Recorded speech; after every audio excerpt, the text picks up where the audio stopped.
దేవునికి మహిమ కలుగును గాక. దేవుని స్తోత్రం. హల్లెలూయా. దేవుడు ఇచ్చిన మహాకృపను బట్టి దేవుడు మరి మనతో ఈరోజు ఇంతవరకు కూడా మాట్లాడి మనతో సిద్ధపడడానికి, దేవుని రాజ్యానికి వెళ్ళడానికి మరి ప్రతి ఒక్కరు సిద్ధపడాలని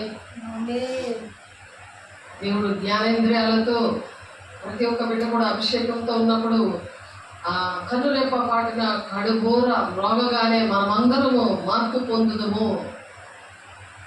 ఎలా మార్పు పొందుతామో, ఎలా బోర వినబడతాదో, మరి ఎత్తబడే గుంపుల సంఘము ఏ విధంగా ఉండాలో అనే విషయాలు నేర్చుకోవడానికి దేవుడు మన మధ్యలో ఉన్నారు. దేవుడిని ఆరాధిద్దాము, దేవుని మహిమ పరుద్దాం. అందుకనే దేవుడు ప్రతి ఒక్కరిని దీవించి ఆశీర్వదించలాగా ఏ ఒక్కరూ నశించుకోవడం దేవుడికి ఇష్టం లేదు. కాబట్టి దేవుడు మరొకసారి ఆయన కృప దినాల్లో మనకి ఈ గొప్ప తరుణాన్ని, గొప్ప భాగ్యాన్ని ఇచ్చినందుకు దేవునికి వందనాలు. దేవుని స్తోత్రం. హల్లెలూయా.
దానియేలు శిష్యులుగా శద్రకు, మేషకు, అబేద్నెగోలు ముగ్గురు కూడా అగ్ని ఏడంతలుగా పెంచినా సరే మరి వాళ్ళని కాల్చలేదు. ఎందుకంటే దేవుడు వాళ్ళకి తోడై ఉన్నాడు అన్నమాట. దేవుడు మనకి తోడై ఉన్నాడు కాబట్టి ఈ భయంకరమైన దినాల్లో దేవుడు మరి ఆ సముద్రాలు ఇప్పుడు విశాఖపట్నంలో మరి ఆ హుద్దు తుఫాన్ లాంటిది బయలుదేరింది.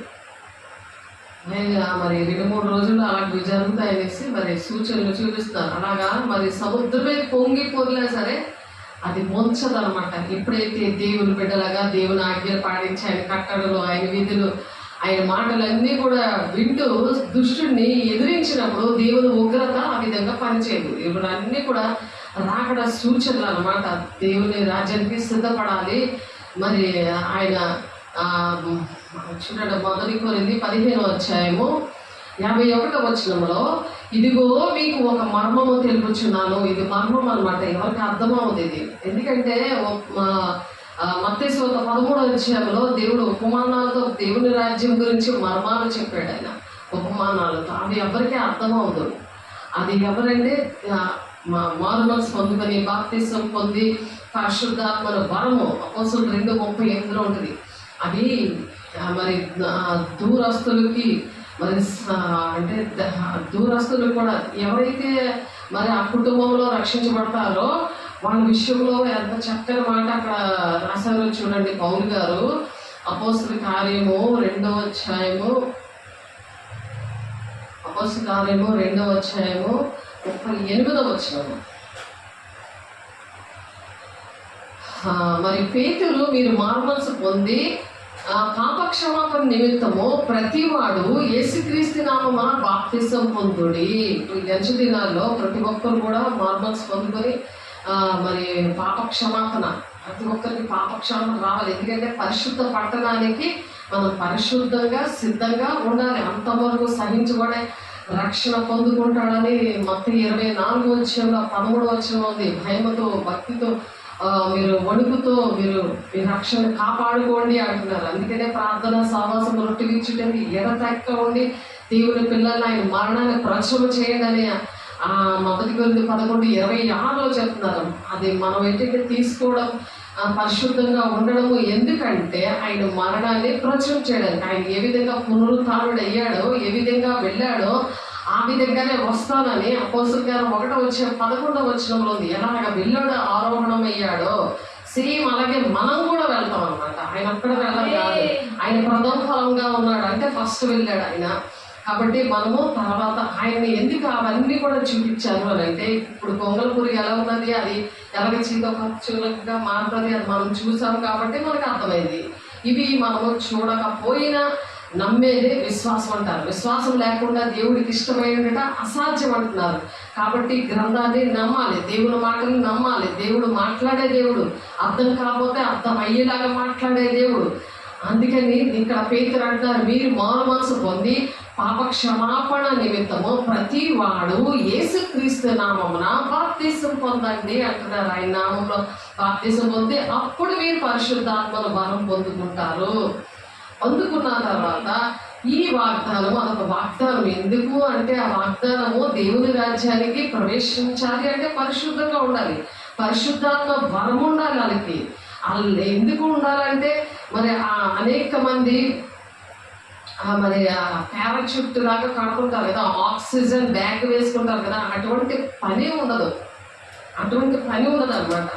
మరి దేవుడు ఆ విధంగా పరిశుద్ధాత్మ దేవుడే ఆ వరము మనం ఎప్పుడైతే మనం బాప్తిసం పొందుకొని మారు మనసు నిమిత్తము బాప్తిసం తీసుకొని ఆ పరిశుద్ధాత్మ వరం అనేది పొందుకుంటామో, మరి అక్కడ ఆక్సిజన్తో కానీ, మరి ఈ రక్త మాంసాలతో కానీ, మరి భూమితో కానీ, ఆకాశ మండలాలతో కానీ, గాలితో కానీ మరి ఉండదన్నమాట. ఎందుకంటే ఆత్మకి విమోచన వచ్చింది, ఆత్మ విమోచించబడింది అంటే పరిశుద్ధపరచబడింది, పరిశుద్ధాత్మ వరాన్ని పొందుకుంది.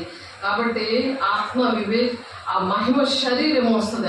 అందుకని ఆ టైంలో మహిమ శరీరము ఆ కనురెప్ప పాటులోనే కొన్ని విషయాలు జరుగుతాయి అన్నమాట. ఆ ఆ విషయాల కోసమే దేవుడు చెప్తున్నారు. అది ఎవరికి జరుగుతాయి అంటే ఈ పరిశుద్ధాత్మను వరం పొందుతారంట. పొందుతుంటే ఈ వాగ్దానం మీకును మీ పిల్లలకును దూరస్తులందరికీ అనగా ప్రభువైన మన దేవుడు తన యొద్దకు పిలిచిన వారందరికీ చెందునని వారితో చెప్పాను. అక్కడ ఎవరైతే అక్కడ బాప్తిసం తీసుకుంటున్నారో పేతురు ద్వారా మారు మనసు నిమిత్తము బాప్తిసం తీసుకుంటున్నారో అక్కడ ఆ వాగ్దానం గురించి ఆ వాగ్దానం పరిశుద్ధాత్మ పొందుకునే ఆ వరాన్ని ఎవరైతే పొందుకుంటారో అది వారి పిల్లలకి, అంటే శరీరానుసార్లకి కాదు, ఆత్మానుసార్లకి. శరీరానుసార్లు మీ పిల్లలు కారు, ఆత్మ సంబంధమైన పిల్లలే నీ సంతానంగా ఎంచుతానంటారు. ఆత్మను పొందుకోవాలి, పరిశుద్ధాత్మతో నింపబడి ఆత్మీయ బిడ్డలుగా దేవుని మాట సేవకుల మాట వింటారు కదా, వాళ్ళకి చెందుతాయి. యెహోవా మిమ్మల్ని మీ పిల్లలను వృద్ధి పొందించును అంటున్నాడు. అటువంటి పిల్లల్ని వృద్ధి పొందిస్తాడట. కీర్తన 115 వచనంలో కీర్తనాకారుడు ప్రవచించాడు. ఆ ప్రవచనం నెరవేరాలంటే పరిశుద్ధాత్మ వరము పొందుకోవాలి. దేవునికి మహిమ కలుగును గాక. భూమి ఆకాశములు సృజించిన యెహోవా చేత మీరు ఆశీర్వదించబడతారు. ఆశీర్వాదం ఏంటో తెలుసా? దేవుని రాజ్యానికి వెళ్ళడం, కనుల యొక్క పాటలో వెళ్ళడం. ఈ భూ సంబంధమైన మనుషులు ఏంటంటే భూ సంబంధమైన ఆశీర్వాదాలు కావాలని వాటి కోసం తహతాలు ఆడతారు. అవి ఏమి మనతో రావు. దేవుని బిడ్డ ఒకసారి ఆలోచించండి. ఇంకాను అనేక విధములైన మాటలతో సాక్ష్యం ఇచ్చి మీరు మూర్ఖులకు ఈ తరం వారికి వేరే రక్షణ పొందడని వారికి హెచ్చరిక చేశాడు. అన్నిటికీ వంకర మార్గంలో నడుస్తారు అన్నమాట. వంకర మార్గం, వంకరైన మూల భాషలో మూర్ఖులకు ఈ తరము. మూర్ఖులు ఎవరంటే వాళ్ళు వంకర త్రోవల్లో వెళ్తుంటారు. ఎలాగోలాగా దూరిపోదాం దేవుని రాజ్యానికి, ఎలాగోలాగా దేవుని సన్నిధికి వచ్చేద్దాం, ఎలాగోలాగా దేవుని సేవకులు మోసం చేసేద్దాం అని అనుకుంటారు. వంకర మార్గాలు. వాక్యానుసారంగా నడవకుండా దీవెనలు వచ్చేస్తాయి. భౌతికమైన దెయ్యం కూడా ఇస్తుంది ఆశీర్వాదాలు. మరి ఆశీర్వాదాలు దేవుడే ఇస్తాడు. దేవుడు ఏంటంటే నీతిని రాజ్యాన్ని మీరు వెతకండి, మీకు ఏది కావాలో పరలోకానికి తెలుసు అంటాడు. దేవుడు ఆ విధంగా ఇస్తాడు. ఆయన నీతిని రాజ్యాన్ని వెతికినప్పుడు వెతికినట్టే యాక్టింగ్ చేస్తారు. ఈ వంకర త్రోవలో వెళ్తూని తీర్మానాలు చేసేసి వాగ్దానాలు చేసేసి అన్నీ నమ్మేసినట్టు యాక్టింగ్ చేస్తారు. ఆశీర్వాదాలు ఏవైనా పనులు అవ్వాలి అని అంటే అదే వంకర మార్గం అన్నమాట. ఈ తరము వారికి అటువంటి ఈ తరం వారికి వేరే మీరు ఉండండి అంటున్నాడు. వేరే ఉండండి అని వారిని హెచ్చరించాడు. కాబట్టి అతని వాక్యము అంగీకరించిన వారు బాప్తిసం పొందిరి. ఆ దినమంది ఇంచుమించు 3000 మంది చేర్చబడ్డారు. అటువంటి వాక్యం ఉన్నప్పుడు 3000 మంది, అదే ఫస్ట్ సంఘం యొక్క పుట్టినరోజు అన్నమాట. అనేక మంది అలా చేర్చబడతారు. అలాగా మనము సమాజంలో చెప్పాలి. 2-3 ఉన్నప్పుడు 2-3 రక్షించబడతారు. 4 ఉన్నప్పుడు 4 రక్షించబడతారు. ఎంతమంది ఉంటే అంతమంది రక్షించబడతారు. ఇక్కడ అనేక మంది జనాలు ఉన్నారు. అక్కడ పెద్ద అక్కడ 3000 మంది ఉన్నారంటే అక్కడ ఇంకా ఎక్కువ మంది ఉన్నారు. అందులో ఈ 3000 మంది రక్షించబడ్డారు. అందరి బట్టి దేవునికి మహిమ కలుగును గాక. వాళ్ళు ఎలా ఉన్నారు అని అంటే ఈ సంఘము స్టార్టింగ్ దినాల్లో అలా ఉన్నారు వాళ్ళు. మరి ఎండింగ్ దినాల్లో కూడా ఎలా ఉన్నారో ఆలోచించండి. ఎవరు ఇష్టం వచ్చిన బోధలకు వెళ్ళిపోయి వాళ్ళు ఇష్టం వచ్చినట్టుండి దేవుడి మీద సేవకుల మీద తిరుగుబాటు చేసుకొని అసలు చనిపోతే ఎక్కడికి వెళ్తాం, అసలు పరిశుద్ధాత్మ పొందుకున్నారా అని మరి అపోస్తలుల 19వ అధ్యాయంలో ఉంటుంది. యోహాను బాప్తిసం ఇచ్చిన పిల్లలకి పౌలు గారు అడుగుతూ ఉంటారు, మీరు అసలు పరిశుద్ధాత్మ పొందుకున్నారంటే పరిశుద్ధాత్మను ఉన్నట్టే మాకు తెలియదు అని అంటారు. అలాంటి పరిస్థితిలో ఉన్న దేవుడు నన్ను మరి దేవా భక్తి నేర్పించు అని దేవుడిని ఎప్పుడైతే అడిగానో దేవుడు ఇవన్నీ నాకు నేర్పించారు. దేవుడే నాకు నేర్పించారు, మనుషులు నేర్పించలేదు. అందుకే మనుషులు నమ్మటి కంటే రాజులు నమ్మటి కంటే యెహోవాను ఆశ్రయించిన మేలు వారికి ఏ మేలు కొదువై ఉండదు అన్నారు. అలాగే దేవుడు ఆశీర్వదించారు. దేవునికి మహిమ కలుగును గాక. వాళ్ళు ఏం చేశారంటే అలా రక్షించబడిన వాళ్ళు వీరు అపోస్తల బోధ ఎందును సహవాసమందును రొట్టెలు ఇచ్చుట అందును ప్రార్థన చేయడం ఎందును ఎడతెగక ఉన్నారు వాళ్ళు. అది దేవుడు నాకు నేర్పించారు. అందరూ బట్టి దేవునికి మహిమ కలుగును గాక. అప్పుడు ప్రతి వారికి భయం కలిగిందంట. మరియు అనేక మహత్కార్యములు సూచక్రియలు అపోస్తల ద్వారా జరిగాయి. అలాగా మీరు దేవుడు మరి 1999లో నేను పరిశుద్ధాత్మలో వరం పొందుకున్నప్పుడు ఇప్పుడు 26 సంవత్సరాలు అవుతుంది. అపోస్తులుగా వాడుకొని అపోస్తుల పరిచయం ఇచ్చి ఆ విధంగా నడవడానికి దేవుడు కృపనిచ్చిన దేవునికి మహిమ కలుగును గాక. ఆమేన్. విశ్వసించిన వారందరూ ఏకంగా కూడా తమకు కలిగినదంతా సమష్టిగా ఉంచుకున్నారట. తమకు కలిగినదంతా కూడా ఆ విశ్వసించిన వారు ఎవరైతే ఈ మాటల మీద విశ్వాసం ఉంచారో అది చేస్తున్నారో వాళ్ళందరూ కూడా సమిష్టిగా ఉంచుకొని అలా కలిగిందంతానే సమిష్టిగా అంటే అందరూ కలుసుకొని ఆమె దగ్గర వారికి ఉన్నదంతా కూడా దేవా నీదే అని చెప్పి దేవుని పని కోసము, పోషణ కోసము, సంఘం కోసము, దేవుని సేవ నిమిత్తము ప్రతి విషయం కూడా సమిష్టిగా ఉంచుకున్నారంటాడు. అలాంటి కృపించాడు దేవుడు మాకు. దేవునికి మహిమ కలుగును గాక. ఆమేన్. ఇదియు గాక వారు తమ చిరాస్తులను అమ్మి అందరికీ వారి వారి అక్కర కొలది పంచిపెట్టారు. చిరాస్తులు ఎన్నో ఆస్తులు ఉంటే అలాగా కూడేసుకుంటున్నారు అప్పుడు. కానీ అవి అమ్మేసి ఏవేవి ఉన్నాయో అమ్మేసి ఏదేది అమ్మేసి ఇంకా దాచుకుంటున్నారు. అందుకే నోవాహు దినాల్లో ఉన్నాము అని చెప్పారు. 8 మంది అక్కడ రక్షించబడ్డారు. 3 కొడుకులు, 3 కోడళ్ళు, మరి ఆ తండ్రి నోవాహు గారు తన భార్య 8 మంది. ఇప్పుడు 800 కోట్ల మంది జనాభా అయ్యారు వాళ్ళు. మరి అటువంటి వారిని దేవుడు వాళ్ళన్నీ కూడా తమ చిరాస్తులను అమ్మి అందరికీ వారి వారి అక్కర కొద్ది మరి పంచి పెడుతున్నారు అనమాట. ఆయన సంతానమే. ఎందుకంటే ఆ ప్రపంచం అంతట్లో కూడా మరి నీతిమంతులుగా ఉన్నారు ఆ నోవాహు కుటుంబమే. ఇప్పుడు అటువంటి దినాలు ఉన్నాం కాబట్టి అటువంటి కుటుంబాలు కొన్నే ఉన్నాయి, అన్నీ లేవు. ఆ దినాల్లోని అంటే ఇప్పుడు బాగా బిల్డింగ్లు కట్టుకున్నాము, తండ్రికి సన్మానించుకుని వాళ్ళు దొక్కబెట్టి ఆ ఆశదిని ఆ బంగారం లాకర్లో దాచుకొని ఎటువంటి పరిస్థితులు అంటే దేవుడు అంటే లెక్క లేదు, దేవుడు అంటే భయమే లేదు అసలు. బిల్డింగ్ మీద బిల్డింగ్లు కట్టుకొని వీటి కోసమే ఆలోచిస్తున్నారు. బూతులేంటి, అబద్ధాలేంటి, మోసం ఏంటి, మరి దేవుడు భయం లేకుండా ఉన్నారు. ఆ దినాల్లో అలాగే ఉన్నారు. దేవుడు రాకుండా వచ్చేస్తుంది. ఇదిగో ఈ ఓడ కడుతున్నావు, ఇక్కడ అసలు వాటరే లేదని ఎలా పొలం ఆడారు. ఎర్రలో కడుతున్నామని దేవుడు ప్లానింగ్ ఇచ్చాడు. దేవుడు ఇదిగో కొంత టైంకి ఇది మూతపడిపోద్ది, మీరు ఎవరో రావాలి, మీ అందరి కోసమే దేవుడు కట్టిస్తున్నారు, నాతో మాట్లాడారు. నోవాహు ఎంత నెత్తి నోరు బాదుకున్నా సరే సరిగ్గా వర్షం స్టార్ట్ అయ్యేసరికి 40 రాత్రులు 40 పగళ్ళు పడింది. అప్పుడు ఓడ అంత పెద్ద ఓడ నడవడానికి వాటర్ వచ్చింది అక్కడ. ఆ కుటుంబం దేవుడు రక్షించుకున్నాడు. సేమ్ అలాగే ఇప్పుడు ఈ ర్యాప్చర్ అంటే కనురెప్ప పాటలోనే అక్కడ కూడా ఆ విధంగానే జరుగుతుంది. అందుకని ఆనాడే 2000 సంవత్సరాల క్రితమే ఈ అపోస్తుల బోధలో సంఘము పుట్టినప్పుడు దేవుడు ఈ ప్లానింగ్ అంతా ఇచ్చాడు దేవుడు బిడ్డలకి.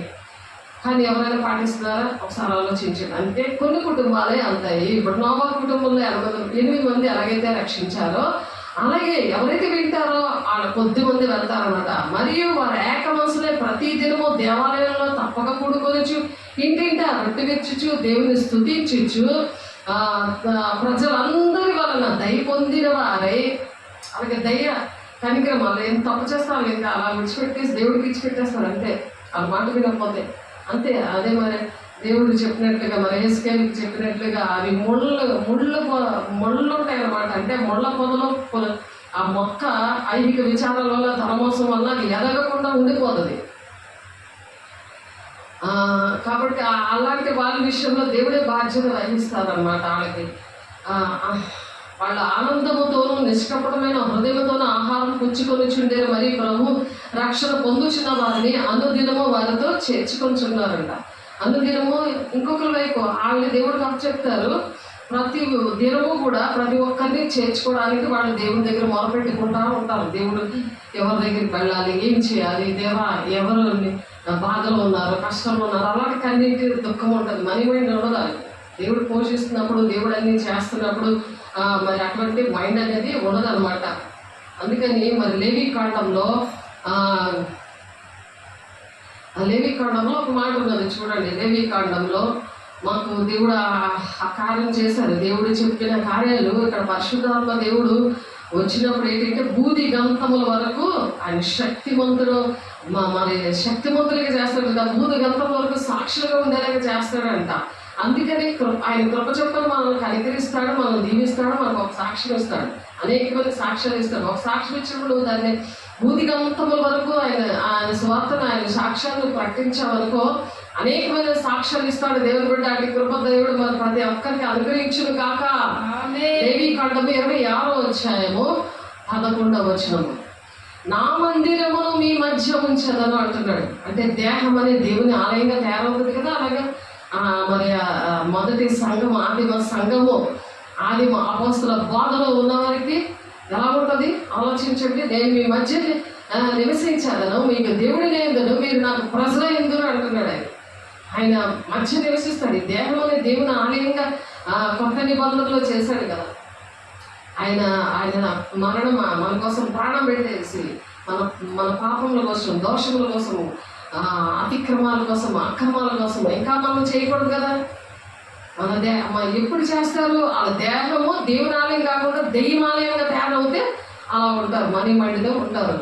ఎవరికి పలకరించరు, సేవకులు పట్టించుకోరు, సంఘాన్ని పట్టించుకోరు. మరి వాళ్ళు ఏంటో మరి అర్థం అవుతుంది వాళ్ళ సంగతి. నాకు నా మందిరమును మీ మధ్య ఉంచదను అంటున్నాడు. నా మందిరము మీ మధ్య ఉంచదను. నా మందిరము, దేవుని యొక్క మందిరం ఎవరు? మనమే. ఆయన మందిరంగా కట్టబడాలి. క్రీస్తు కలిగే సంపూర్ణత గలవారు మగవారికి అన్ని విషయాల్లో ఆయన ఎలాగైతే ఉన్నాడో, యేసే ఎలాగైతే ఉన్నాడో, ఆయన భూలోకానికి వచ్చి ఇవన్నీ నేర్పించినప్పుడు మరి ఆయన ఎందుకు నేర్పించాడు? ఆయన పనిలాగా నేర్పించారా? ఎందుకు వచ్చారు భూలోకానికి? ఆయన ఎలా బ్రతకాలని, ఆయన ఎలా బ్రతికితేనే ఇప్పుడు ఎత్తపడే గుంపులో ఉంటారు. ఆ మధ్యాకాశాన్ని వేసే వచ్చి బోర ఊదినప్పుడు వాళ్ళకి వినబడుతుంది, జ్ఞానేంద్రియాలు తెరపడతాయి, సంభవిపోయే సంగతులు దేవుడు బయలుపరుస్తూ ఉంటాడు. యోహాను 16:13 మనం నేర్చుకున్నాం కదా. సత్య స్వరూపైన ఆత్మ వచ్చినప్పుడు సర్వ సత్యంలోనికి నడిపిస్తాడు. అబద్ధ బోధకులు నడవరు మీరు. సైతాన్ని కూడా మోసపుచ్చే ఆత్మతో మీరు అవి ఏటో పరీక్షించుకోమన్నాడు కదా. అంచె దినాల్లో ఏ ఆత్మలు బయలుదేరుతున్నాయి, అవి అబద్ధ ప్రవక్తలు బయలుదేరుతున్నాయి, అవి ఏ ఆత్మలో మీరు పరీక్షించుకోండి. మోసపుచ్చే దినాల్లో ఉన్నాం. అందుకే ప్రేమ చల్లారిపోయింది. ఫోన్లు ఎత్తరు, ఫోన్లు చేయరు, మాట్లాడరు, అన్నీ మర్చిపోతారు. సైతం గారు ఎలాగ డిలీట్ చేసేస్తాడు. వాళ్ళకి కృతజ్ఞత లేని వారు, అంత్య దినాల్లో భక్తి తెలిసి శక్తిని ఆశ్రయించిన వారు, కృతజ్ఞత లేని వారు, తల్లిదండ్రులకు అవిధేయులు, ఆత్మీయ తల్లిదండ్రులకు అవిధేయంగానే ఉంటారు. అవి ముందుగానే ప్రవచనాలు రాశారు. అంచె దినాలు అలా ఉంటారు. దానికోసం మనం బాధపడే పని లేదు కదా. దేవుడు ముందుగానే రాసి పెట్టినప్పుడు దేవునికి అప్పచెప్తాం. వాళ్ళ వాక్యము విని వాళ్ళు బాగుపడితే దేవుని రాజ్యానికి వస్తారు. ఎత్తబడే గుంపులో ఉంటారు. కొద్దిమంది ఇరుగు మార్గం కాబట్టి కొద్దిమంది వెళ్తారు. అది కొద్దిమంది భయపడద్దు అన్నాడు. అందుకని సిద్ధపడడానికి దేవుడు మరొక అవకాశం ఇచ్చాడు. దేవుని బిడ్డ విని సరి చేసుకోవాలి. ప్రతి ఒక్కరు కూడా నేను మీ మధ్య నడిచేదను, మీకు దేవుడి లేదను, మీరు నాకు ప్రజలై ఉందరు.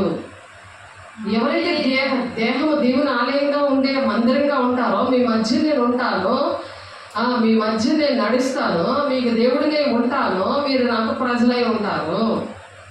ఎంత బంధము! నువ్వు పరిశుద్ధంగా ఉంటే, దేవుని ఆజ్ఞలు, కట్టడలు, విధులు అవన్నీ ఆచరిస్తే మన మధ్యలో కూడా మనకి ఎంత భాగ్యమో. ఆయనే ఈ మాటలు చెప్తున్నాను. నేను ఈ మాటలు చెప్తామని అసలు అనుకోలేదు, ఎప్పుడు అనుకోలేదు.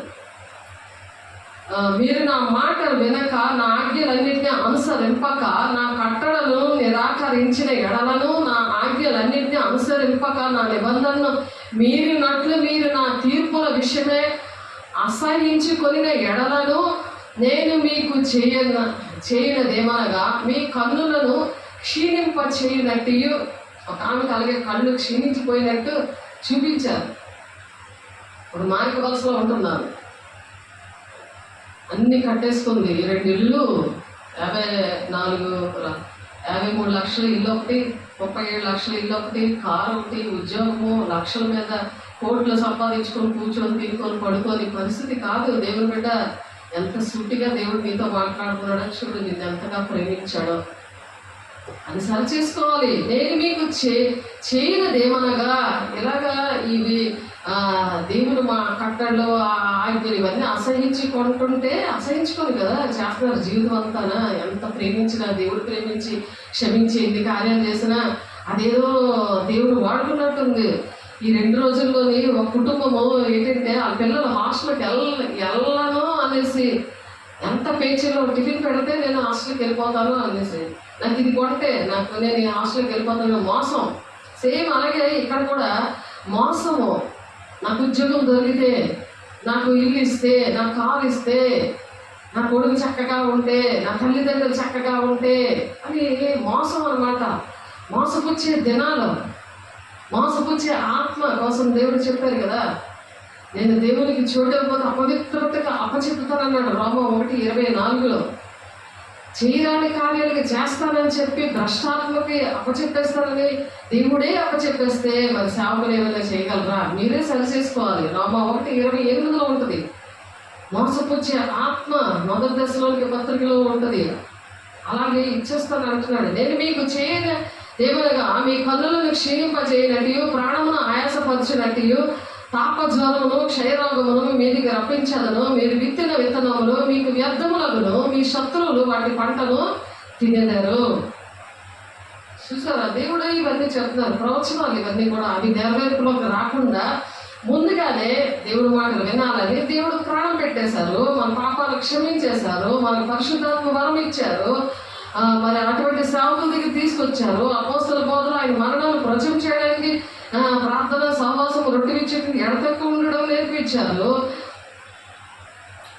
అలాగ చేయకపోతే ముందుగానే చెప్పారు. లేవీకాండం 26:17 నేను మీకు పగవాడనగుదును. దేవుడే పగవాడైపోతే నువ్వు ఏటవుతావు?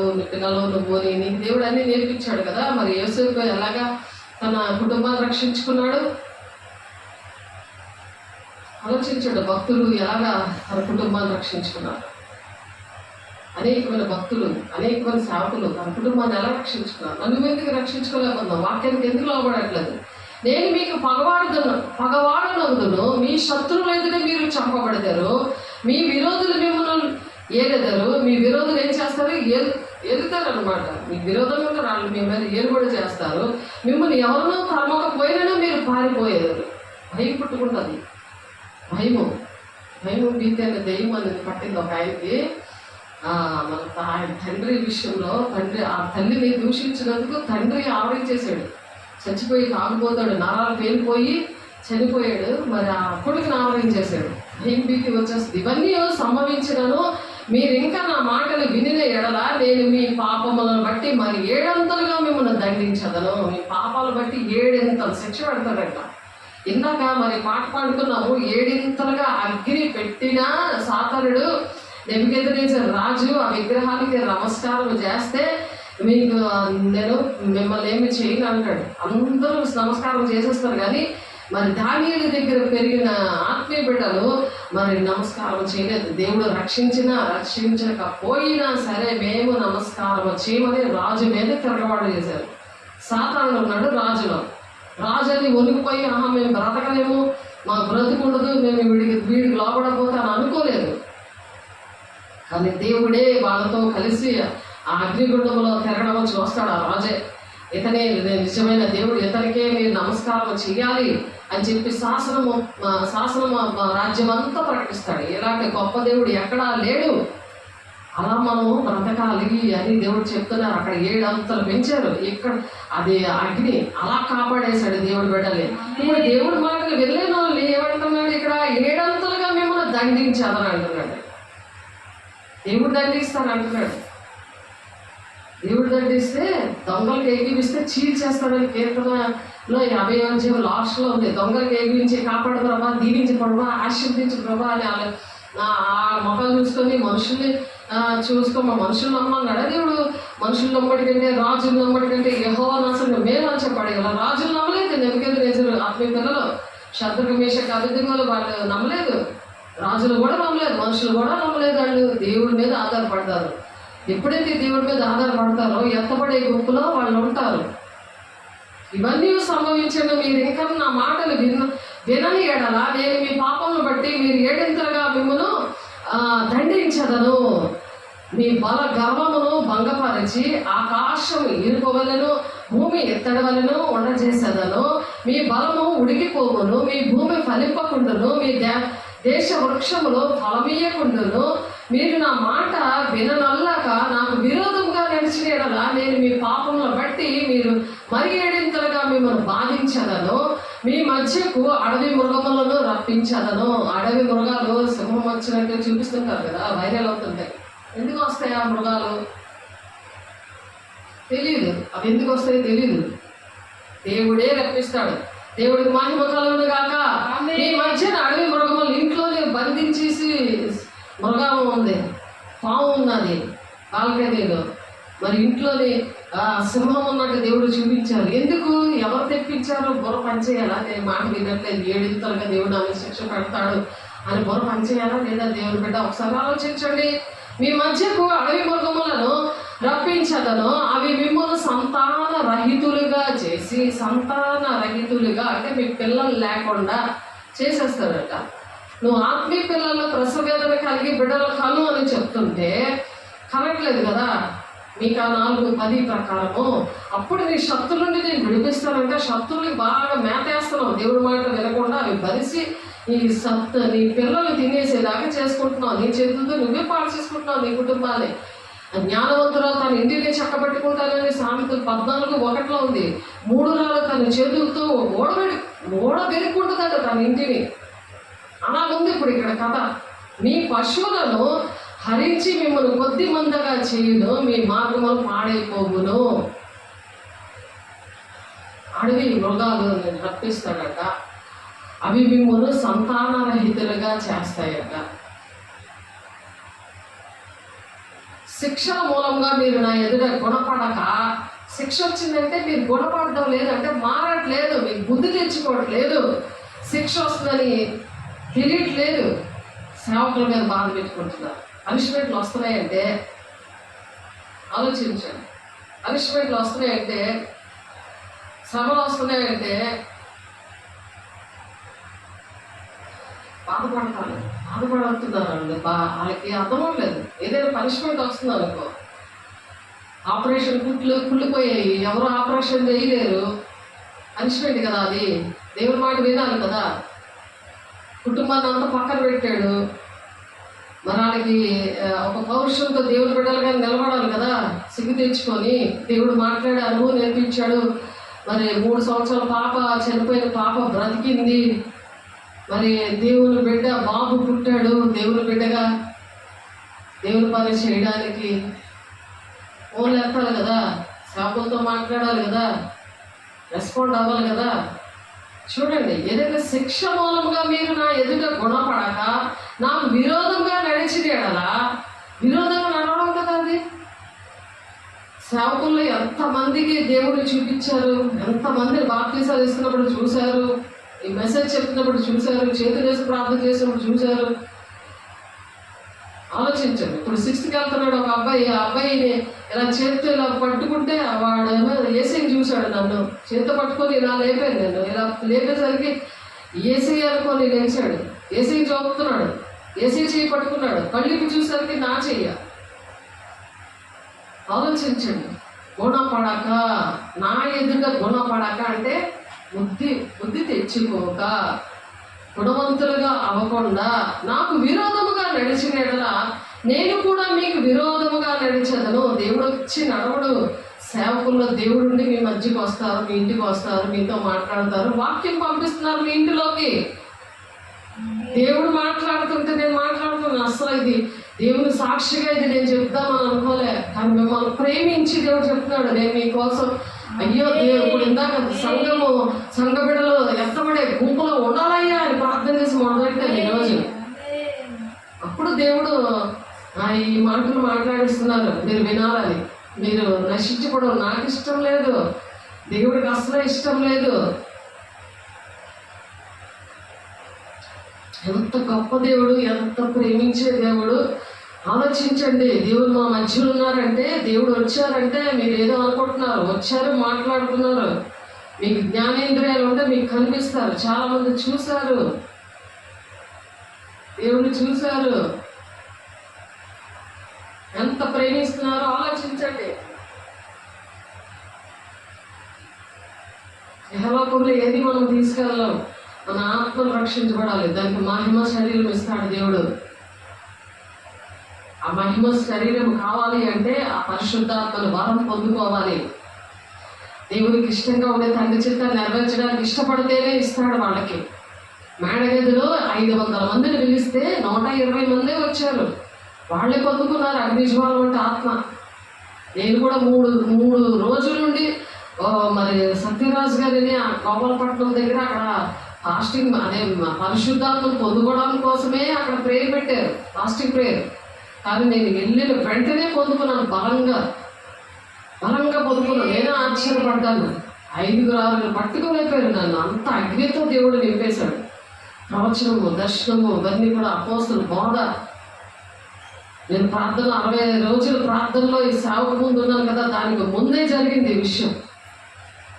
అందుకు అక్కడ ఇంకా నన్ను 30 మందిని అక్కడ నడిపించేవారిగా, క్యాన్సర్ పేషెంట్ గడసర్పాలు పట్టిన వాళ్ళని వాళ్ళని విడిపించడానికి అక్కడ ఉన్న సేవకుడు మరి నాకు అప్పచెప్పినప్పుడు దేవుడే కార్యాలన్నీ చేయించాడు. వేసే శరీరం, వేసే రక్తం ఒక పొందులాగా మారడము, అవన్నీ కూడా ఈ వరాలు ఇవ్వడము నాకు నా జీవితం అంకితం ఇస్తున్నానయ్యా. ఎవ్వరు కూడా ఇలాగ భక్తి తెలియక నాశనం అయిపోకూడదు అని నా జీవితం అంకితం చేసినప్పుడు సాతానుగాడు ఒకప్పుడు లూసిఫర్, వాడికి అన్నీ తెలుసు. వాడు దూరిపోయి బోధ చేసేస్తుంటాడు, వాడు దూరిపోయి నాటకాలు ఆడతాడు. అవన్నీ తెలియకొచ్చేదే పరిశుద్ధాత్మ దేవుడు. పరిశుద్ధాత్మను పొందుకున్నాక ఆత్మీయ ఫలం వస్తుంది ఫస్ట్, తర్వాత కృపావరాలు వస్తాయి. అది ఇప్పటికైనా అడగండి. ఆత్మ లేనివాడు నావాడు కాదు, ఎత్తబడే గుంపులో ఉండలేరు. మహాశ్రమ దినాల్లో చాలా చిత్రహింసలు పెట్టేసి చచ్చిపోతానే వెళ్తారు దేవుని రాజ్యానికి. ఈ విషయాలు విన్నవాళ్ళు కొంతమంది చచ్చిపోవడానికి సిద్ధపడతారు, అవి తెలియని వాళ్ళు దూషిస్తారని ఉంది వాక్యం. ఎంత కసాయి దేవుడో, ఏంటిది ఈ తిండి లేకుండా ఈ అగ్ని పడిపోతుంది ఏంటి, వాటర్ ఏంటి రక్తంగా మారిపోతుంది, సునామీ ఏంటి, భూకంపాలు ఏంటి, దేవుడు తెలియని వాళ్ళు దేవుడు దూషిస్తూ ఉంటారు. అలా దూషించకుండానే విని నడిచి వాళ్ళకి చెప్పాలి. అందుకు రాకడ ఆలస్యం అవుతుంది. దేవుని బిడ్డ మత్తయి 24 అధ్యాయము రాకడానికి సూచనల కోసం మరి శిష్యులు అడిగినప్పుడు దేవుడు లైన్గా చెప్పారు. అవన్నీ కూడా ఇప్పుడు జరుగుతున్నాయి, అవే వైరల్ అవుతున్నాయి. ఎక్కడ చూసినా వ్యభిచారంతో నిండిపోయింది. లోక స్నేహము, దేవునితో వైరమని ఎరుగరా వ్యభిచారులారా, మీరు దేవునికి శత్రువులు అంటున్నాడు యాకోబు 4వ అధ్యాయంలో. హాస్టల్కి వెళ్లకుండా ఒక కుర్రాడు 12 గంటల వరకు తిరుగుతా ఉన్నాడు. నేను ముందే చెప్పాను, వీడికి వ్యభిచారాత్మ పట్టింది అనేసి. అక్కడ చదువు చదవట్లేదు. ఇప్పుడు హాస్టల్కి వెళ్ళిన 12వ తారీఖు నుండి ఇప్పుడు 19వ తారీఖు వరకు కూడా వాడు అలా ఏడిపిస్తున్నాడు. రాత్రి 12 గంటలకు తిరుగుతున్నాడు. చూడండి పిల్లలు ఎలా పాడైపోతున్నారో, తల్లిదండ్రులు కరెక్ట్గా లేక.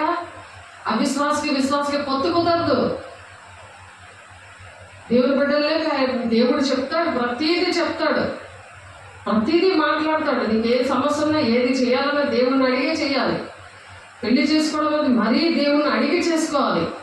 ఆ ప్రకటనకి ఎక్కడ దేవుడు ఆ ప్రకటనకి ఎక్కడ పెట్టాడో అది లేకపోతే ఎలాగ ఉన్నది అస్తమాటికి ఇలా పెడుతున్నా సరే అది తింగి మన పైకి వచ్చేస్తుంది. అది ఎలాగ వెళ్తున్నా పక్కన గుద్దుకూడదు, ఇట్లాగెళ్ళా అందరికి గుద్దుకూడదు. అందరికీ సమస్యగా ఉంటారు. కుటుంబంలో మరి గ్రామాల్లో దేశానికి సమస్యగా ఉంటారు, వాళ్ళు భారంగా ఉంటారు, వాళ్ళ వలన చాలా దుఃఖకరంగా ఉంటారు ప్రతి ఒక్కరు. అటువంటి దినాల్లో ఉన్నాము, నోవాహు దినాల్లో ఉన్నాము. దేవుని బిడ్డ ఎంతకాలం లేదు, యుగాంతం ఇవన్నీ జరిగాక యుగాంతం జరుగుతుంది. నేను కూడా మీకు విరోధముగా నడిచేదను, మీ పాపముల బట్టి ఇక 7 మిమ్మల్ని దండించదని అంటున్నాడు. ఇక్కడ మీ మీదకి ఖడ్గమును రప్పించదను, అది నా నిబంధన విషయము ప్రతిదండన చేయను. మీరు మీ పట్టణంలో కూడి ఉండగా మీ మధ్యకు తెగులును రప్పించేదను, మీరు శత్రువుల చేతికి అప్పగింపబడతారు. నేను మీ ఆహారమును అనగా మీ ప్రాణాధారమును తీసివేసిన తర్వాత 10 మంది స్త్రీలు ఒక్క పొయ్యిలోనే మీకు ఆహారము వండి తూనిక చొప్పున మీ ఆహారము మీకు మరలా ఇచ్చేదరు. మీరు తినేదరు కానీ తృప్తి పొందదరు. ఏం తింటారు? 10 మందికి ఒక మనిషి, ఒక స్త్రీ 10 మందికి. చూడండి, ఆ ప్రాణాధారం అంటే జీవనోపాధి తీసేస్తారు అన్నమాట. జాబ్ తీసేస్తే మరి అదే ఇప్పుడు ఏ టెక్నాలజీ వచ్చింది కదా, ఆర్టిఫిషియల్ టెక్నాలజీ వచ్చింది కదా, అదే చేస్తాను అంటది. నెగ లేకపోతే చంపేస్తాను, ఆ ల్యాప్టాప్ తీయో నేను చేస్తాను అంటది. అది ఇప్పుడు బాగా హెల్ప్ చేస్తుంది కదా. ఏదైనా ఇంగ్లీష్ నేర్పిస్తాను, మీకు ఏదైనా సమస్య ఉంటే చెప్తాను అని చక్కగా చెప్తుంది కదా. సెకండ్ స్టెప్ అది. ఫస్ట్ స్టెప్లో ఉన్నది దీన్ని అలాగా వర్షపరుచుకుంటుంది. అది ఆర్టిఫిషియల్ ఇంటెలిజెన్స్ అవన్నీ కూడా కరోనా పంపించింది. ఇవన్నీ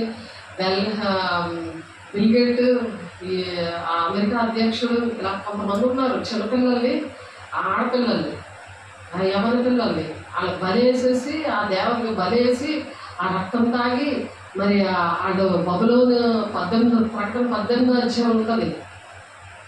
1, 2, 3, 4 వచనాలు అవి జరుగుతున్నాయి అక్కడ. వాళ్ళు ఈ ప్లాన్లు చేస్తున్నారు ముందుగానే. అవన్నీ తెలియాలంటే మన వాక్యం తెలిస్తే ఇవి వాక్యంలోనే ఇవి జరిగిపోతున్నాయి నీకు తెలుస్తుంది. దేవుణ్ణి అడగాలి భక్తి నేర్పించమని. నేను అడిగాను, నీతికి రాజ్యాన్ని మొదలు వెతికాను. నా పర్లోకం తెలుసు, నాకు ఏది కావాలో నాకు అన్ని నేర్పించాడు. అసలు ఈ విషయం నాకు తెలియదు. నాకు ఇష్టం ప్రకటన గ్రంథం అంటే, నాకు చాలా ఇష్టం. ఎందుకో మరి ఆ ఇష్టం పెట్టాడు. అది ప్రకటన 1వ అధ్యాయం 1వ వచనంలో ఉంటుంది. అది చదువువాడు, దాని ప్రకారం నడిచినవాడు ధన్యుడు అని ఉంటుంది అక్కడ. అసలు ఆ ప్రకటన గ్రంథమే ఎవరో చదవరు. దానికేమో పేరు పెట్టాడు సాతానుడు. అమ్మో దెయ్యాలు వచ్చేస్తాయి, ఎందులోంచి ఆ శ్రమలు వచ్చేస్తాయి అని సాతానుడు అలా పెట్టాడు. అందుకే ఎవరు చదవరు. అసలు ఆత్మ లేనివాడు నావాడు కాదని దేవుడు ఎంత ఖచ్చితంగా చెప్తే అసలు పరిశుద్ధాత్మ కోసమే చెప్పరు. సాతానుడు చెప్పనివ్వడు, ఎందుకంటే ఆలగలేదు కదా. ఉన్నదన్న సంగతే తెలియలేదు. చక్కగా వాక్యంలో ఉంది కదా. అపోస్తలుల 19వ అధ్యాయంలో చదువుకోండి. నేను మీ ఆహారము అనగా మీ ప్రాణాధారమును తీసివేసిన తర్వాత 10 మంది స్త్రీలు ఒక్క పొయ్యిలోనే మీకు ఆహారం వండి, 10 మంది స్త్రీలకు ఒక్క పొయ్యిలో వండుతారట. ఆ వండి తూనిక చొప్పున, తూనిక ఇప్పుడు మనం తక్కిళ్ళు వేసి తూనికరాలు వేసి తోస్తాం కదా, అలా ఇస్తారట ఆహారం వండి తూనిక చొప్పున మీ ఆహారం మీకు మరలా ఇచ్చేదరు, మీరు తినేదవి కానీ తృప్తి పొందరు. ఇప్పుడు ఎల్లీనో అనేది వచ్చేస్తుంది, అది అనేసి వైరల్ అవుతుంది. మళ్ళీ కరువు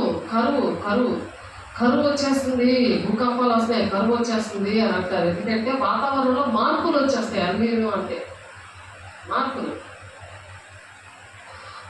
పంటలు సరిగ్గా పండవు.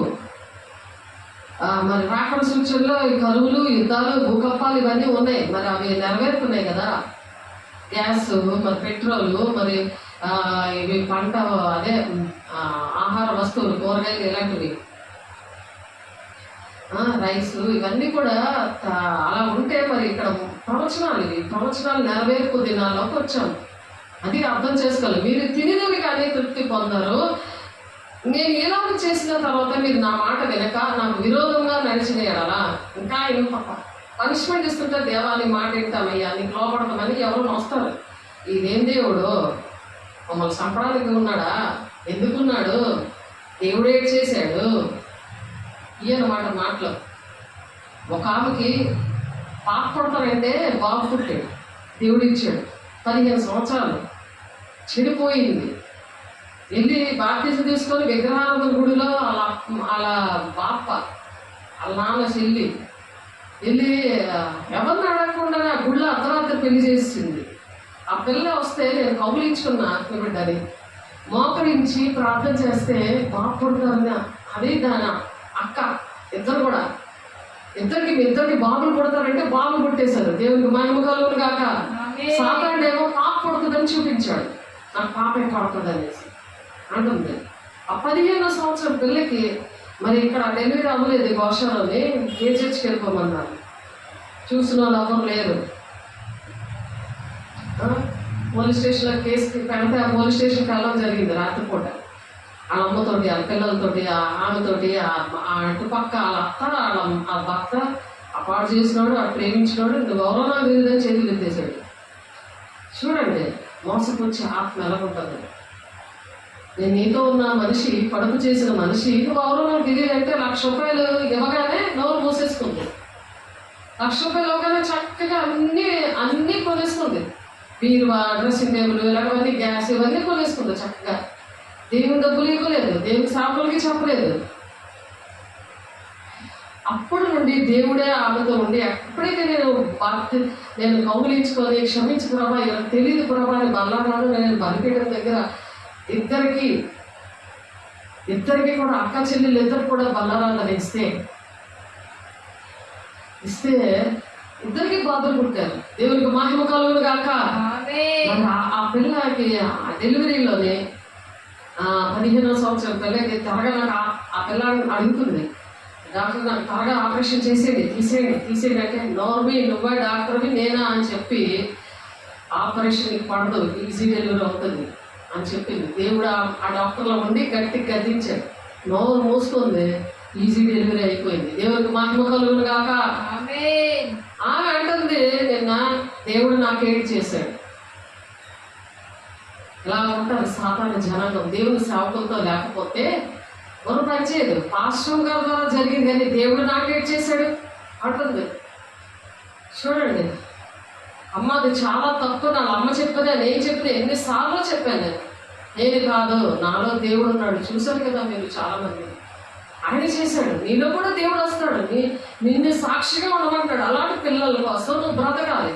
అలాంటి పిల్లలు దేవుడు లేడని అనుకుంటారు, దేవుడు ఉన్నాడని. దేవుడు కార్యాలు చేసినప్పుడు దేవుడికి ఇష్టంగా బ్రతకాలి, దేవుని రాజ్యానికి రావాలి. దేవుడికి మహిమ కలిగేలాగా అలా కృతజ్ఞత పూర్వకంగా దేవునికి విన్నపాలు తెలియచేయాలి, దేవుని రాజ్యానికి రావాలి, పరిశుద్ధంగా ఉండాలి. దేవుడినే మీదే తిరుగుబాటు చేసి దేవుడికే ద్రోహం చేసిన మనుషులకు చేయరా, సేవకులకు చేయరా? ఆలోచించండి. మనుషులు కదా మేము, మీకు మధ్యవర్తులు మాత్రమే, మేమేమి మాలేమి శక్తులు లేవు కదా. దేవుడి చేస్తుంటాడు. మార్కు 16:20 ఉంటుంది. మీరు వాక్యం ప్రకటిస్తుంటే ఆయనే సహకారిగా ఉండి మహత్కారాలు చేస్తుంటాడంట, అద్భుత కార్యాలు చేస్తుంటాడంట. అలా చేస్తున్నాడు. క్యాన్సర్ పేషెంట్ అలాగే అక్కడ రక్షించాడు. ఎక్కడ ఇద్దరు, అక్కడ వైజాగ్లో ఒకరు, ఎక్కడ ఒక 4-5 క్యాన్సర్ పేషెంట్లు అలాగే బాగు చేశారు. నేను కోపపడి మీకు విరోధిగా నడిచేదను, నేను మీ పాపములను బట్టి 7 మిమ్మల్ని దండించేదని అంటున్నారు. మీరు మీ కుమారుల మాంసమును తినేదారు. ఏం చేస్తారంటారు? ఇప్పుడు తింటున్నారు అంటే ఆడపిల్లల పాడు చేసి వాళ్ళని చంపి వాళ్ళ రక్తము వాళ్ళ మాంసము తింటున్నారు.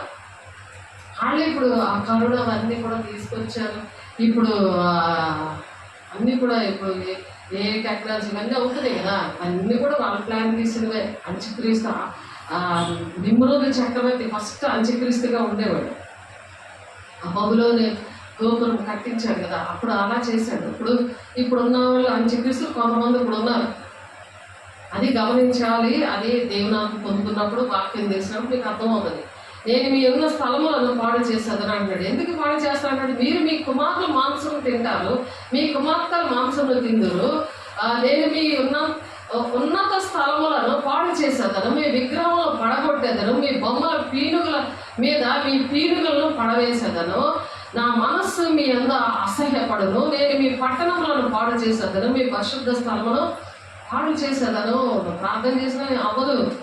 పరిశుద్ధంగా ఉంచుకొని నేను చేసేస్తున్నాను ప్రార్థన అంటే అవదు. మీ పరిశుద్ధ స్థలమును పాడు చేస్తాను. లేవీకాండము 26:31 రాసుకోండి. పాడు చేయొద్దు ప్రభా, నన్ను క్షమించు ప్రభా, నీ పరిశుద్ధ స్థలాన్ని, మీ పరిశుద్ధ స్థలమును పాడు చేసేదను.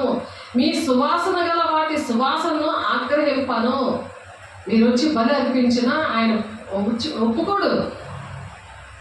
ఒప్పుకోనట్టు ఆగ్రహింపను. నేను మీ దేశమును పాడు చేసిన తర్వాత దానిలో కాపురముండి మీ శత్రువులు దాన్ని చూచి ఆశ్చర్యపడతారు. మీ వల్ల దేశం పాడైపోతుంది. ఇంకా దేశం కోసం ఏం ప్రార్థన చేస్తారు? ఎందుకంటే తిమోతి పత్రికలో ఏముంది? పౌలు గారు తిమోతి పత్రికలో రాస్తున్నాడు, సంపూర్ణమైన భక్తి, మాండితేని భక్తి చేసి అప్పుడు మనుషులందరి కోసం, రాజుల కోసం ప్రార్థన చేయండి అంటున్నాడు. ఇంకా ప్రార్థన చేసి అర్హత ఉంది. అలాంటి వాళ్ళకి అర్హత లేదు కదా. నువ్వు నెమ్మదిగా సుఖంగా బ్రతకాలంటే మనుషులందరి కోసం ప్రార్థన చేయాలి. అది దేవుని దృష్టికి అనుకూలమైనదే ఉంది. అక్కడ వాక్యం రాశారు, దేవుడు రాయించారు పరిశుద్ధాత్మ దేవుడు. మరి నీ వల్ల దేశం పాడైపోతుంది, అది అర్థమవుతుందా? కుటుంబమే పాడైపోతుందని నువ్వు దేవుడి మీద సేవకుల మీద అలిగి కూర్చుంటే ఎవరికి నష్టం? శ్రమ దినాల్లో ఉంటా, మరి ఎత్తబడే గుంపులో ఉండవు, పెళ్లి కుమార్తె సంఘంగా ఉండవు. జయించే వారిని ఆ పెళ్లి కొడుకు ద్వారం దగ్గరే నిలబడ్డాడు. ఆయన పక్కన కూర్చోబెట్టాడు. జయించే వారిని ఆయన సింహాసనం మీద కూర్చుండబెడతాను అంటున్నాడు. అట్టి కృప దేవుడు మనకు అనుగ్రహించును గాక. జనముల్లోనికి మిమ్మల్ని చెదరగొట్టి మీ వెంట కత్తి దూసేదను, మీ దేశం పాడైపోను, మీ పట్టణం పాడవును. ఇవన్నీ ప్రవచనాలు. ఈ నెరవేర్పనేది జరగకూడదని దేవుడు ఇప్పుడు మాట్లాడుతారు. మీరు మీ శత్రువుల దేశంలో ఉండగా మీ దేశం పాడై ఉన్న దినములన్నీ అది దాని విశ్రాంతి కాలమును అనుభవించును. విశ్రాంతి కాలం అది పాడేయుడు దినములన్నీ అది విశ్రమించును. మీరు దానిలో నివసించినప్పుడు అది విశ్రాంతి కాలంలో పొందకపోయిన విశ్రాంతిని అది పాడేయుడు దినములలో అనుభవించును అంటున్నారు. కాబట్టి ప్రతిదీ మీరు ఎందుకు ఇక్కడ సిద్ధపడాలి అని అంటున్నారంటే, మీ దేహములో దేవునికి ఆలయమే ఉన్నదని మీరు ఎరుగరా? మీ దేహము దేవునికి ఆలయమే ఉన్నదని మీరు ఎరుగరా అంటున్నారు. కడబోర మోగగానే రాబోతున్నాడు. ఇదిగో మీకు ఒక మర్మము తెలుగుచున్నాను, మనమందరము నిద్రించము కానీ నిమిషంలో ఒక రెప్పపాటిన కడబోర మ్రోగగానే మనం అందరము మార్పు పొందేదము. అలా మార్పు పొందాలంటే ఈ ప్రవచనాలు నెరవేర్చబడకుండా మీరు కాచుకోవాలి. ఘోరం రోగును అప్పుడు మృతులు అక్షయులుగా లేకపోతే మనం మార్పు పొందదము. క్షయమైనది ఈ శరీరం అక్షయతను ధరించుకోవలసి ఉన్నది, మత్స్యమైన ఈ శరీరము అమర్చతను ధరించుకోవలసి ఉన్నది. ఈ అక్షయమైనది అక్షయతను ధరించుకున్నప్పుడు, ఈ మత్స్యమైనది అమర్చతను ధరించుకున్నప్పుడు విజయమందు మరణము మింగివేయబడును అని వ్రాయబడిన వాక్యము అప్పుడు నెరవేర్చబడుతుంది. దేవుని యొక్క మహిమ శరీరము మనకి దేవుడు ఇస్తాడు. మనం దేవుని రాజ్యానికి వెళ్ళడానికి దేవుడు ఇష్టపడి మాటలు చెప్తున్నారు. సంఘముగా మనం వెళ్తాం అంటే అన్ని సంఘాల్లో పరిశుద్ధుల్ని ఏరేస్తాడు ఆయన. ఎక్లీషియా అంటారు. భూలోకం నుండి ఎవరైతే ప్రత్యేకించబడ్డారో, పాపం అంటకుండా ప్రత్యేకించి పరిశుద్ధంగా జీవిస్తున్నారో వాళ్ళే సంఘం. ఒకే ఒక సంఘం అవుతుంది. దాన్నే సార్వత్రిక సంఘం అంటారు. 8 కోట్ల సంఘాలు ఉన్నా అందులో ఎవరెవరు ఉన్నారో వాళ్ళు ఏరుతాడు దేవుడు. అదంతా పరిశుద్ధ సంఘంగా ఒక సంఘంగా కూడుకుంటుంది. కాబట్టి ప్రభు మధ్యాకాశానికి వచ్చి బోర ఊదినప్పుడు ఈ సార్వత్రిక సంఘం ఏంటంటే నిలబడున్నా కూర్చొనున్నా పడుకొనున్నా ఏ పని చేస్తున్నా, అక్కడ బస్ డ్రైవర్ అయినా ఆ డ్రైవింగ్ ఆ బస్సు ఎటో వెళ్ళిపోతుంది. డ్రైవర్ మాత్రం దేవుడు ఆ మహిమ శరీరంతో ఎత్తబడతాడు. ఎలాగ ఎత్తబడతారని ఇక్కడ 1 దశలోనికే పత్రిక 4వ అధ్యాయంలో ఉంది చూడండి. 1 దశలోనికే పత్రిక 4వ అధ్యాయం 16వ వచనంలో ఉంది. ఆర్భాటముతోనూ ప్రధాన దూత శబ్దముతోనూ దేవుని ఘోరతోనూ పరలోకము నుండి ప్రభు దిగివచ్చును. క్రీస్తునందుండి మృతులు మొదట లేదురు, ఆ మీద సజీవులమై నిలిచి ఉండే మనము వారితో కూడా ఏకముగా ప్రభువుని ఎదుర్కొనుటకు ఆకాశ మండలమునకు మేఘముల మీద కొనుకోబడదుము. కాగా మనము సదాకాలము ప్రభువుతో కూడా ఉందుము. ఉండాలని ఇష్టం ఉంటే ఇప్పుడు లేవికాండం 26వ అధ్యాయంలో దేవుడు చూపించిన ప్రవచనాలన్నీ జరుగుతున్నాయి. ఇంకా మిగిలినవి జరగకుండా దేవుడు వాక్యమైన దేవుడు మీ ఇంటిలోకి వస్తుంటే చూసి పక్కన పెట్టేసి ఏదోలే అని అనుకోకుండా దేవుని దగ్గర సరి చేసుకోవాలని దేవుడు చెప్తున్నాడు. దేవుని బిడ్డ అందుకే ఆత్మ లేనివాడు నా వాడివాడు అంటున్నాడు. ఆత్మ స్వభావం గలవారే కానీ శరీర స్వభావం గలవారు కాదు. మీరు బోర్డు మీద రాసినా చదవట్లేదు. మీరు దేవుని ఆత్మ మీలో నివసించినట్లా మీరు ఆత్మ స్వభావం గలవారే కానీ శరీర స్వభావం గలవారు కారు. రోడ్ల మీద తిరిగేవారు కారు. స్కూల్కి వెళ్ళకుండా నాటకాలు ఆడేవారు కారు. ఆత్మ స్వభావం లేదు. అది దేవుని దగ్గర బలిపీఠం దగ్గర సరి చేసుకోవాలి. ఆత్మ స్వభావం గలవారే కానీ శరీర స్వభావం గలవారు కారు. ఎవడైనాను క్రీస్తు ఆత్మ లేనివాడైతే ఆయన వాడు కాడు. వాడు ఎత్తపడరు. పరిశుద్ధాత్మ పొందుకోకపోతే వాళ్ళు ఎత్తపడరు.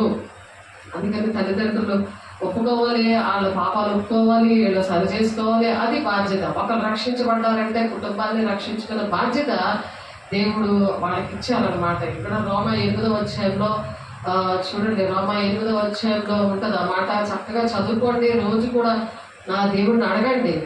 దేవుని ఆత్మను పొందుకోవాలంటే చెత్త పనులు మానేయాలి. నా ఇష్టం నా రాజ్యము అనే నాటకాలు ఆడడం కాదు. పరిశుద్ధంగా ఉన్న ఆలయాన్ని పాడు చేయడం కాదు. అది దేవుడు మెచ్చడు. అయ్యో సేవకులు ఊరుకుంటున్నారు, మా అమ్మ ఊరుకుంటుంది, మా ఇంట్లో వాళ్ళు ఊరుకుంటున్నారు, నా ఇష్టం వచ్చిన వెళ్దామంటే కుదరదు. చూడండి గలతీయులు 4:6 మరియు మీరు కుమారులై ఉన్నందున నా తండ్రి అని మొరపెట్టు తన కుమారుని ఆత్మను దేవుడు మన హృదయంలోనికి పంపిస్తాడు. దేవుని ఆత్మను ఎలా పంపిస్తాడు? హృదయంలోనికి పంపిస్తాడు. మరియు మీరు కుమారులై ఉన్నందున మీరు ఎప్పుడైతే కుమారులుగా ఉంటారో అప్పుడు వస్తుంది. నువ్వు దెయ్యం పిల్లవాడుగా ఉంటే నీ దగ్గరికి ఎలా వస్తాడు? నువ్వు దెయ్యం పనులు చేస్తుంటే నా ఇష్టం వచ్చి చేస్తానని 12 గంటలుగా ఊర మీద కుక్కలాగా వ్యభిచారం మనిషిలాగా వ్యభిచారులు కదా తిరుగుతారు. వాళ్ళ అక్కలు ఇద్దరు కూడా అలాగే తిరిగారు. తర్వాత వీడు బయలుదేరాడు. వాళ్ళ నాన్నలో ఉన్న ఆత్మ ఏంటంటే 3-4 తరాల వరకు తండ్రిని 3-4 తరాల వరకు తండ్రుల దోషం కుమారులు రక్షిస్తానని ఉంది కదా పదాజ్ఞల్లో. ఆయన ప్రేమించిన వారిని ఆయన ఆజ్ఞలు గైకున్న వారు 3-4 తరాల వరకు వస్తుంది. చూడండి, కళ్ళారా చూపిస్తున్నాడు దేవుడు. ఎందుకు చూపిస్తున్నాడు? బుద్ధి తెచ్చుకోమని ఆ సాక్ష్యం ఎందుకు వినిపిస్తున్నాడు? ఇతరులకి దేవుడు అలాంటి కుటుంబాలు ఎన్నో నాశనం అయిపోకుండా మరి ఆ కుటుంబము రక్షించబడుతుంది, ఇతరులు కూడా ఈ సాక్ష్యాలు విని రక్షించబడాలని దేవుడు మాట్లాడుతున్నారు. దేవుని బిడ్డ ఒకసారి ఆలోచించండి. 2 మాటలు చెప్పుకొని ముగించేసుకుందాము. యోహాను సువార్త 3:34 ఏలైనగా దేవుడు తాను పంపిన వానికి దేవుడు ఎందుకు పంపించాడు భూలోకానికి? దేవుని రాజ్యానికి మనం వెళ్ళడానికి, యుగాలు కూడా మనం దేవునితో ఉండడానికి, దేశానికి, గ్రామానికి, కుటుంబానికి దీవెనకరంగా మనం ఉండడానికి పంపించాడు. అలాగ పిలుచుకున్నాడు. అలా పిలుచుకున్న వాళ్ళనంట కొలత లేకుండా ఆత్మను అనుగ్రహిస్తాడు. కొలత లేకుండా వాళ్ళ దేవుని మాటలే పడతారు. ఏవో కథలో కథ ముసలం వచ్చంటే నేను చెప్పరు, అవేం చెప్పరు. అది మీకు అర్థం అవ్వాలి. ఎవరి మాటలు ఎలా ఉన్నాయో అందులో ఆ దేవుని ఆత్మ లేదని మీకు అర్థమైపోవాలి. హెస్కేల్ 11:19 హెస్కేల్ గారు చెప్తున్నారు, ఇది కూడా ప్రవచనమే. వారు నా కట్టడలను నా విధులను అనుసరించి గైకొనినట్లు నేను వారి శరీరములలో నుండి రాతి గుండెని తీసివేసి వారికి మాంసము గుండెని ఇచ్చి వారికి ఏక మనసు కలుగజేసి వారి యొక్క నూతన ఆత్మను పుట్టించదని అంటున్నాడు. నూతన ఆత్మ వచ్చింది. నేను ఒక ఆమెలో నేను మీతోనే ఉంటాను జీవితాంతం అని అన్నది ఆమె. దేవునికి మహిమ కలుగును గాక. నాకు మీరే కావాలి, నాకు ఎవ్వరు అవసరం, నాకు దేవుడు మీరుంటే చాలు అంది నాతోటి. ఎంత గొప్ప సాక్ష్యమో ఆలోచించండి. ఎందుకు పెట్టాడు ఆయన? ఏం చేశాడు ఆయన? వారు నా కట్టడలను నా విధులను అనుసరించి గైకొనట్లు. కట్టడలు విధులు అవి గైకొనాలి అని అంటే ఏంటి కావాలి? నేను వారి శరీరములో నుండి రాతి గుండెని తీసేశాడట. తీసేసి మాంసపు గుండెని ఇచ్చాడట. వారికి ఏక మనసు కలుగజేశాడట. వారి యందు నూతన ఆత్మ నేను పుట్టిస్తాను. దేవుడు పుట్టించాలి, మనుషులు పుట్టించాడు కాదు. ఎంత చెప్పు రాతి గుండె ఎందుకు? అది రోడ్ల మీద ఓర్ముక్కలా తిరుగుతుంది. ఆ రాతి గుండె ఉన్న మనుషులు అలాగే తిరుగుతారు. దేవుడు పుట్టించాలి. మనం దేవుడు నీతిని రాజ్యాన్ని వెతికినప్పుడు, మనం ఫస్ట్ దేవుడి మాట విన్నప్పుడు, ఏ చెట్టు కాకాయే కదా, వేపకాయ కాయదు కదా. యాపిల్కాయ కాస్తుంది, వేపకాయకి వేపకాయ కాస్తుంది. కాబట్టి దేవుడు అటు కృప ఇచ్చాడు. దాన్ని బట్టి ఇక్కడ బలిపీఠం దగ్గర ప్రార్థన చేశాం. దేవుడు ఈ వాక్యం నాకు ఎక్కడ ఉందో కూడా తెలియదు, కానీ దేవుడు చెప్తా ఉంటాడు, నేను తీసి చదువుతుంటాను. అదే దేవుడు ఇచ్చిన కృప. దేవునికి మహిమ కలుగును గాక. దేవునికి మహిమ కలుగును గాక. ప్రార్థన చేసుకుందాము.